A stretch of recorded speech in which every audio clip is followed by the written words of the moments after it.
The whole attack was planned in March. This was all theater.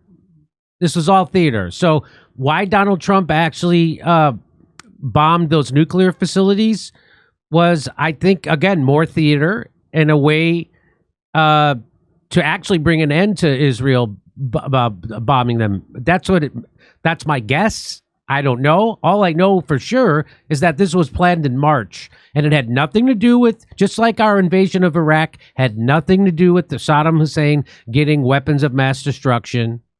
Just like our invasion of Afghanistan had nothing to do with getting Osama bin Laden. He was in Pakistan, which is an ally. I'm here with, I'm joined now by Americans comedian Kurt Mexican. Hi, Kurt. How are you? Hey, Jimmy. I wanted to let you know that turns out that attack that that Trump did on the nuclear facilities in Iran was planned in March. What? Yeah. This was all planned. So this was all planned. And Aaron Mate says, not that we needed any more confirmation, but the Washington Post reports that the Israeli-U.S. attack on Iran was decided months earlier and had nothing to do with nuclear weapons. So that, again, just like when we invaded Iraq, we said it was weapons of mass destruction, that was made up. So just like when we bombed Iran, it was made up. They just had to find a reason. Senior Israeli officials say they already decided by March to attack Iran. The same month, the United States intelligence community assessed that Iran had no nuclear weapons program. Do you remember? How do I know that? Because Tulsi Gabbard, the head of the intelligence community in America, the tippy top, the head of DNI, Tulsi Gabbard, testified to Congress that they had assessed that they were not pursuing a nuclear weapon. That same month is when they planned to bomb them anyway. And so here it is. Netanyahu decided on Iran war last year, then sought to recruit Donald Trump. That's from the Washington Post.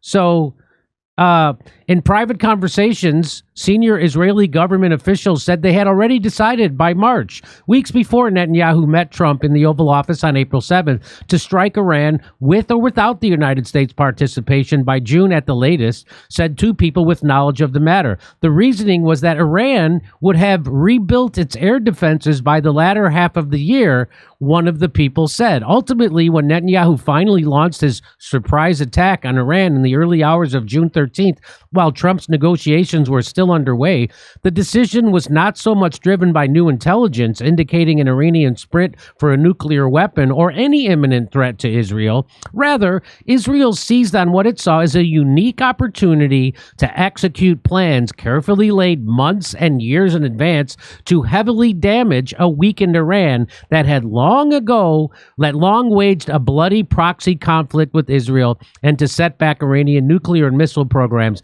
Israeli and U.S. officials and advisors, both governments say. So, hey, it's called planning in advance, I guess, right? You can't just start a retaliatory war without arranging it long before there's any reason for it, and then orchestrate that reason afterwards. Don't you know how big business works? If we had to wait for honest justification every time, there would never be another war again. And then where would the economy be? Am I right, Kurt? Mm-hmm.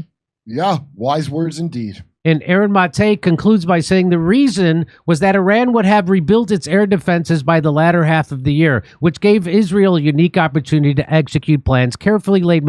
So just to understand the point, the choice to attack was not so much driven by new intelligence indicating Iranian sprinting for a nuclear weapon or any imminent threat to Israel. There was no threat.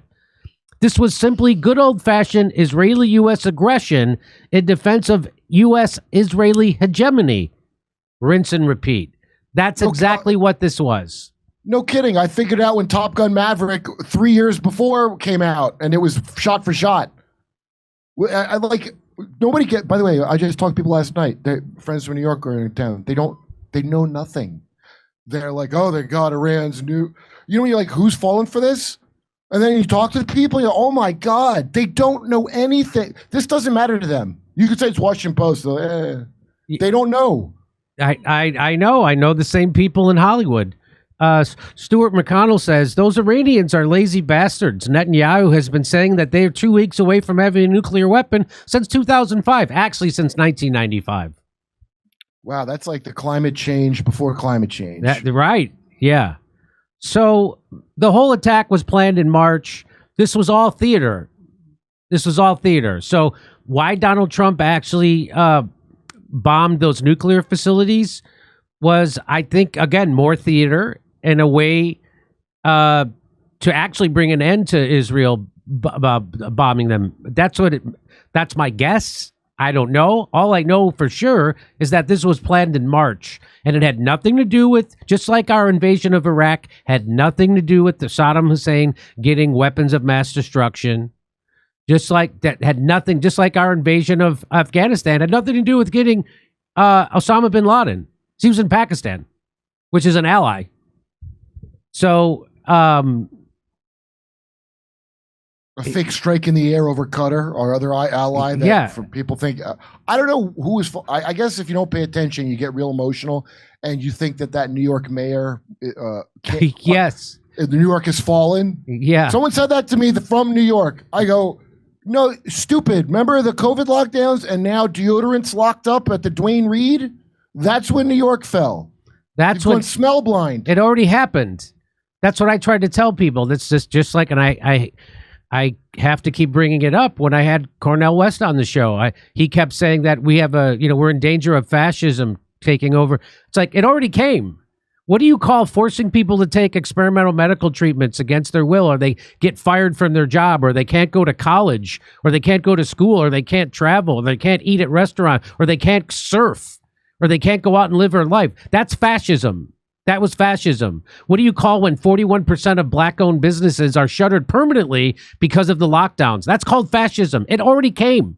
You already lost it. You already lost your freedom. They can debank you now for anything. They can now debank you. Exactly. They can lock you up without indefinite. It's called indefinite detention. They don't have to charge you with a crime anymore. So we live in a surveillance state. What did Edward Snowden reveal? We live in a complete surveillance state that the United States is gathering. The government is gathering up our texts, our emails, our phone calls. Yeah, the guy Trump didn't pardon, even though Obama, the bad guy that people that love Trump know is a bad guy. Do you see Trump pardoning him? One of the only whistleblowers. And I mean of all of them, if you see a whistleblower and they live here, they're not a whistleblower. if they haven't suicided, right? Like a Boeing doors falling off the planes guy. I wonder if this UFO guy is real. Does he live in Russia because he had to run away? Then no. John Kiriakou is maybe the only one. He's a CIA guy who blew the whistle on the torture program, and guess who got put in jail over the torture program? Not the people doing the torturing, the guy who told people about the torture program. That's the guy they put in jail. And I never heard of him until like pretty recently. I didn't even know that was done. Yeah, I had him on the show. So I'm sure several times. John Kiriakou's been on our show. He was the guy who revealed the torture program. That's the guy who gets locked up. So Diddy walks. Diddy's going to walk. And Diddy's going to walk. That guy got locked up. Just think about your country. Yeah. Hey, come see us on tour. We're going to be in Toronto, Red Bank, New Jersey, Northampton, Massachusetts, Concord, New Hampshire, Oxnard, California, Rutherford, New Jersey, New York, Edmonton, Calgary, and Vancouver. Go to jimmydore.com for a link for tickets.